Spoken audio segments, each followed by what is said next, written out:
Okay, this is Dr. Rest the Legend. He's back. I want to talk about marijuana today in response to President Trump's executive order rescheduling marijuana from Schedule 1 to Schedule 3. This is a bad idea. Supposedly the reason for this was, well, we need more studies. Well, we've got endless studies. We've been studying marijuana since the 1960s. And who's going to pay for the studies? The government going to pay for the studies? Is this going to cost taxpayer money? The active ingredient in marijuana is THC. We know it's not good. However, it's a bad idea to lower it from Schedule 1, which would be a significant drug, to Schedule 3, which would be less significant. This sends a bad message to everyone, and particularly to younger people.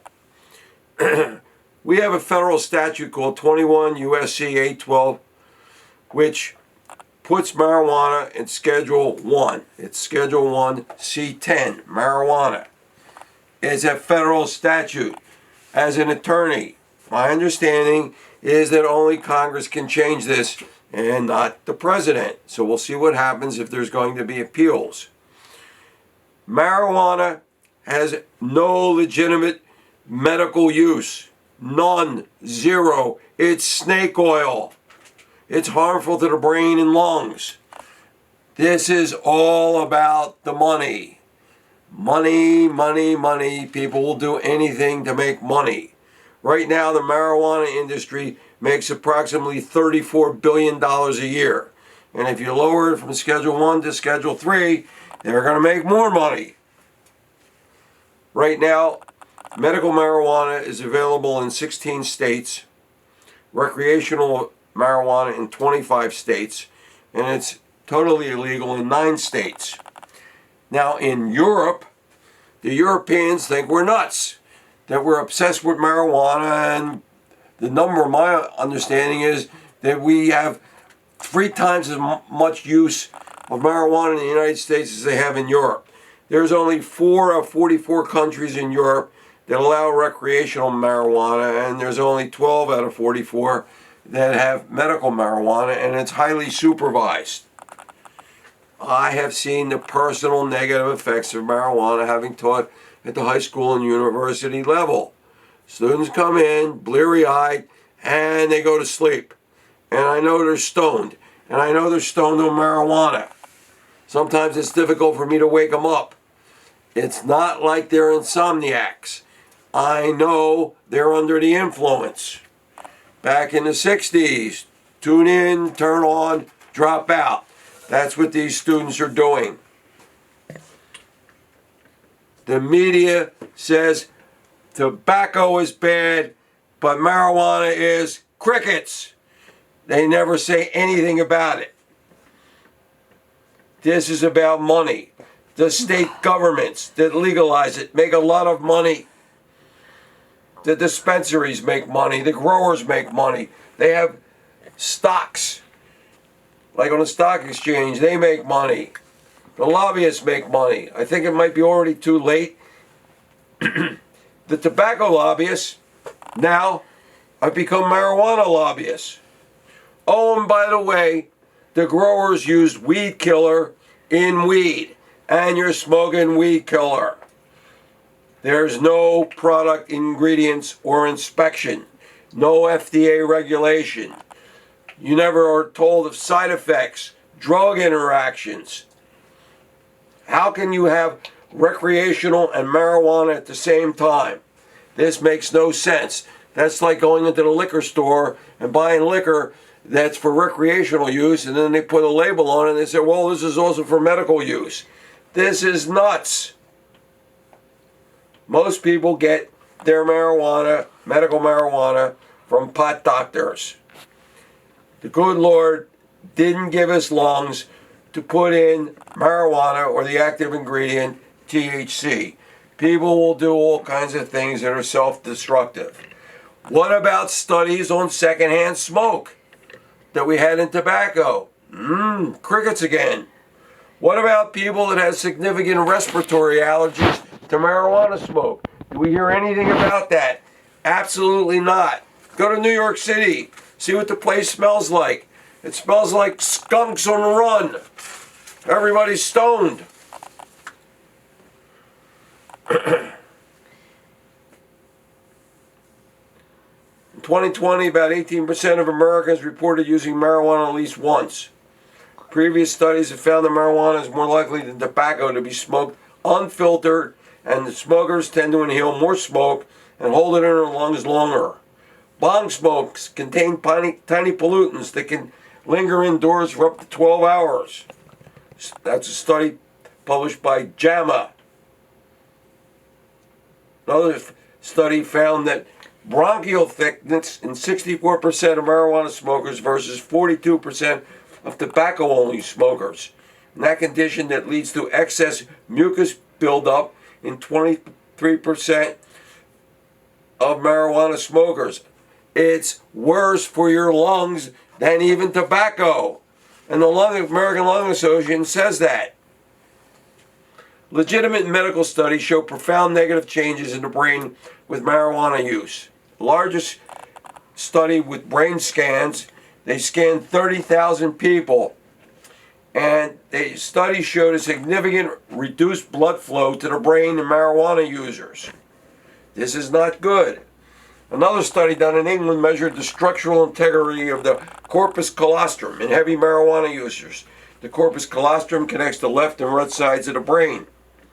It contains over 200 million nerves and is essential for brain function. The study found impaired structural integrity of the corpus callosum in marijuana users with increased severity of damage associated with increased length of use.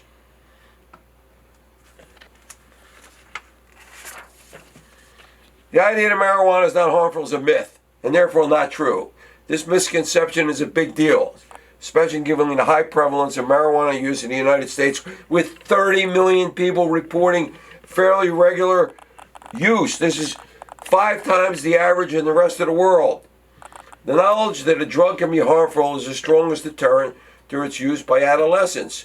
Perceived risk is a powerful predictor of use trends. The news industry, the entertainment industry, they don't show any negative influence of marijuana. And the problem is that I'm concerned about is the use by young people, teenagers, young adults. Our brains are not formed till maybe the age of 25 or 26. Now, the term marijuana and medical marijuana are used in different ways in discussion and literature. There are so many chemical components and now so many strains and potencies of marijuana, there's hardly any one substance we can accurately call marijuana. There is a pro-legalization lobby and movement. There are currently hundreds of pro-marijuana magazines, websites, blogs actively promoting use of marijuana. Every student with a computer has seen them. A growing multi-million-dollar marijuana industry is selling everything needed to grow, process, and use marijuana. And the industry sells the drug itself in states where recreational medical marijuana are legal. There is a push and rush to legalize medical and recreational marijuana, before and without the usual scientific, rigorous study required for new medical substances. You know, the FDA, they do all kinds of endless studies before they can introduce a drug. The FDA hasn't even studied this. If they do, I'm not aware that they have. Currently is the beginning of a better understanding of the chemistry of marijuana. A typical marijuana sample contains up to 500 chemical constituents. About 70 of these chemicals are known as cannabinoids. THC is the psychoactive or psychedelic ingredient, the substance that produces the euphoria or the high that comes from using marijuana. This is important. In the 60s and 70s and 80s, the active THC content of marijuana was about 1 to 2%. Since 1983, with these ingredients to average below 4%. Potency has intensified until now exceeds the average of 13%, with some samples showing concentrations exceeding 30%. The increased potency of today's marijuana versus that of the drug from the 60s is generally so great that we might as well be talking about 2 different drugs. Recently, What is called dab and vaporizing pipe users can inhale extraordinary high levels of active ingredients, reaching up to 80%. The highest concentrations of cannabinoid receptors are those parts of the brain that affect thinking, memory, concentration, sensory and time perception, and coordination of body movements. Chronic marijuana use in adolescence significantly decreases the size of the brain structure involved in these functions. After prolonged use, what's called the cerebral blood flow, the baseline actually decreases. You're not, after marijuana use, you're getting less blood flow to your brain, 11% lower than non-users of the same sex and gender. This is profound. The user's brain is getting less and less crucial oxygen and energy over time, and not just the time of marijuana users. Psychoactive ingredients of marijuana are fat-soluble molecules. Remain in the body for as long as a month after smoking one joint. Even so-called occasional use of marijuana, once or twice a week, THC is being slowly released and continually present in the body, whether or not the individual experiences a high. Particularly, it accumulates in the brain, not water-soluble. And most marijuana users start before the age of 18. The risk of death from hypertension is 3 times greater in adults who use marijuana compared to non-users. The risk increases the longer the use. Myocardial infarction, arrhythmia, stroke, and cardiac arrest have been associated with increased marijuana usage. It's very harmful to the respiratory system. Long-term marijuana use is associated with respiratory problems, asthma, emphysema, chronic obstruction lung disease. One joint of marijuana was comparable to the effects on airflow obstruction of between 3 and 5 tobacco cigarettes. The American Lung Association states that marijuana smoke contains a greater number of carcinogens than tobacco smoke does. Marijuana users usually inhale more deeply, hold their breath longer than tobacco smokers, further increasing the lungs' exposure to carcinogenic smoke. Another myth is that marijuana does not impair the ability to drive. Under the influence of marijuana, drivers are twice as likely to be involved in motor vehicle crashes, some fatal. Driving under the influence of cannabis was estimated to be responsible for slightly more than 9,000 road traffic deaths worldwide. Consider the frequency of users who drive. 1 in 8 drivers of a nationally representative sample of nighttime drivers was found to test positive for marijuana, and 1 in 17 12th graders, presumably drivers, report smoking on a daily basis. 1 in 17 use marijuana on a daily basis. Teenagers, their brains are not formed. This is even better. What about other forms of transportation? Significant effects on commercial airline pilot performance 24 hours after smoking a single marijuana cigarette. There was an increase in the number and size of aileron and elevator changes, and deviations aligning vertically and laterally from the required flight path during the approach to land, almost twice that of pre-marijuana tests or control pilots who did not smoke. One pilot who was stoned landed off the runway entirely. So you're going to get in on the airplane, you're going to worry about, hey, is my pilot high? Did he smoke marijuana recently? Something else to be anxious about. Despite statements to the contrary, regular marijuana users develop a true physiological tolerance as well as psychological emotional dependence. This simply means they are addicted to the drug. It is a myth that stopping use of marijuana does not cause withdrawal symptoms. Physical symptoms of withdrawal may include headache, stomach pains, fever, chills, weight loss.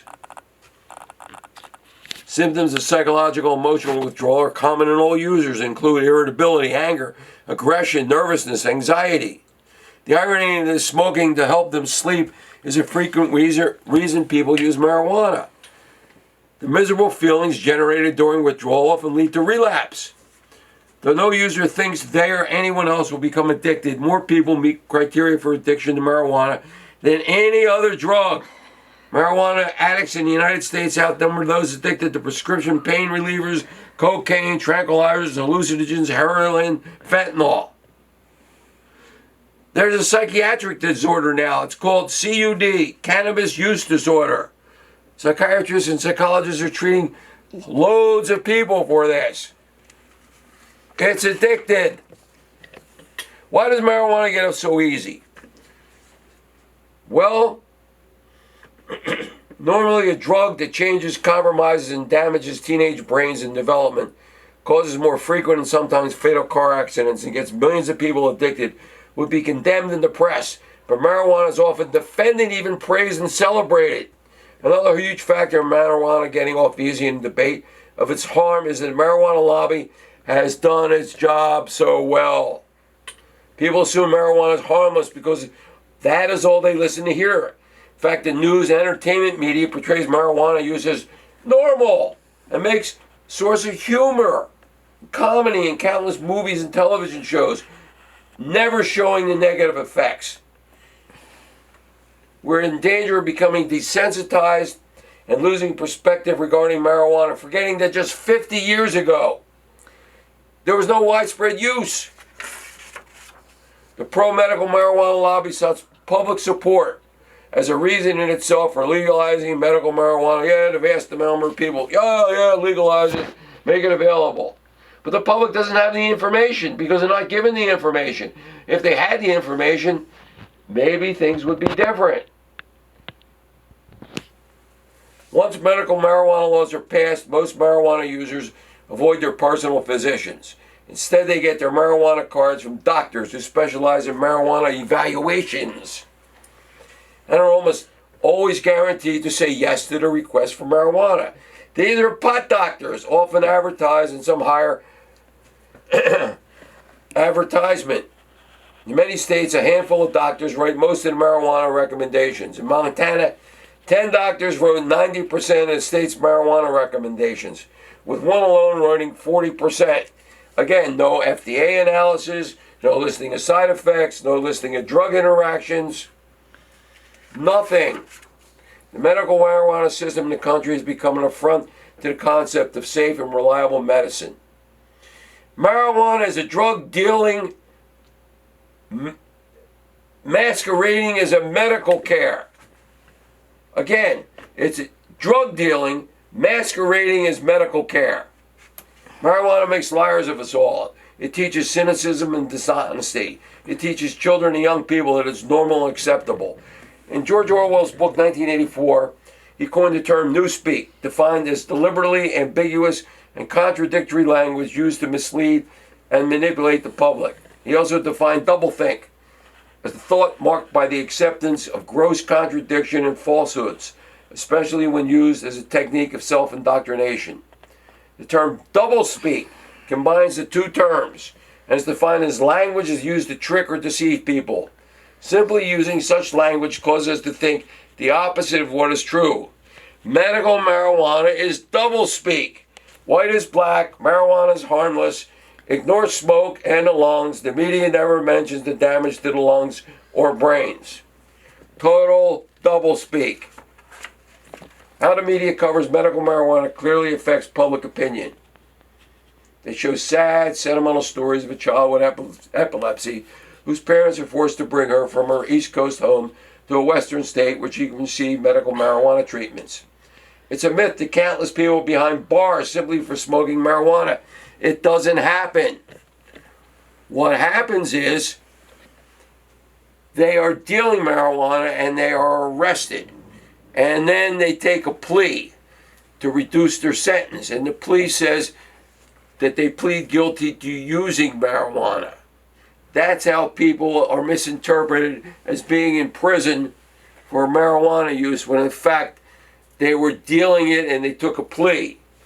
Also, in many states, if you're caught with marijuana and you're on parole and probation, they're going to send you back to prison.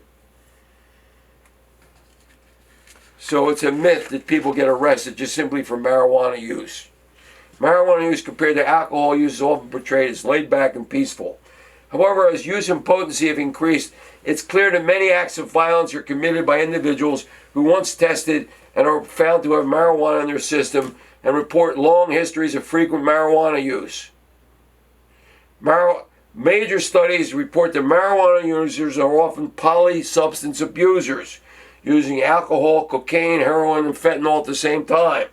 Oh, by the way, the recent murder of the Reiners by their son, he was a regular user of marijuana.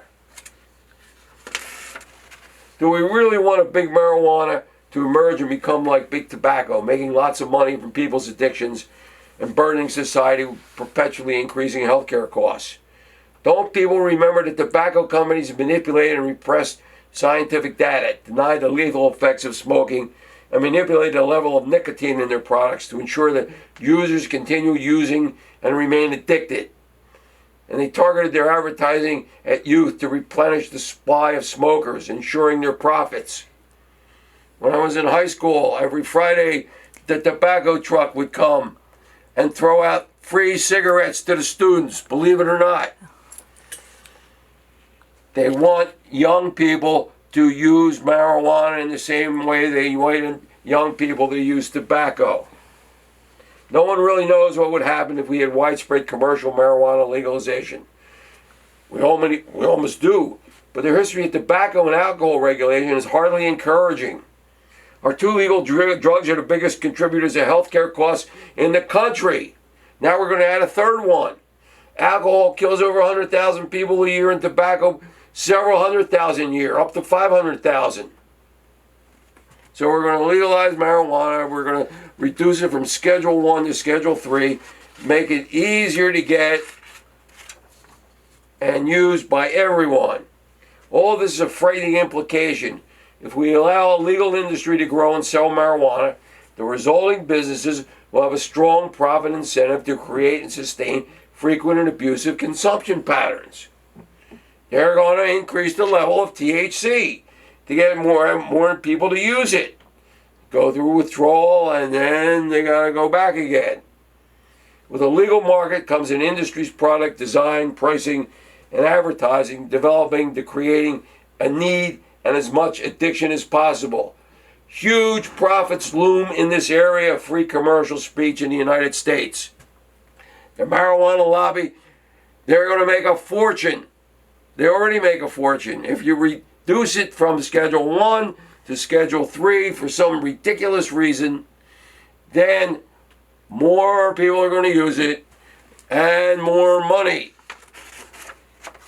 To summarize, facts from solid research are increasingly clear. Smoke marijuana has a long list of harmful effects, including disruption of neurological and emotional development and functioning. It is a fact that over time the frequent user's brain gets less blood flow, oxygen, and energy. It's a fact that marijuana acutely affects memory and judgment and disrupts the ability to tolerate anxiety and act thoughtfully. Marijuana disturbs accurate self-perception, and this effect persists even after use is stopped. It stays in the brain. It's a fact that people, and even more so young users, can become emotionally dependent and physically addicted to marijuana.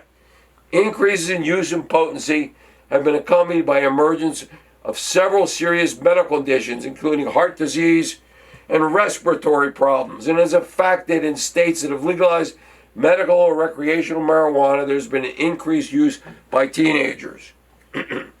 It's all about the money. The states that legalize it or pass medical marijuana laws, they're only interested in making money. States make a tremendous amount of money. The legislatures have no medical background whatsoever. And I'm surprised that the president reduced it from Schedule 1 to Schedule 3. I think he got bad advice. He's not aware of what's going on.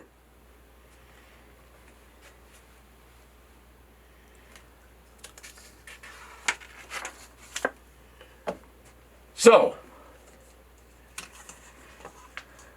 I hope this has clarified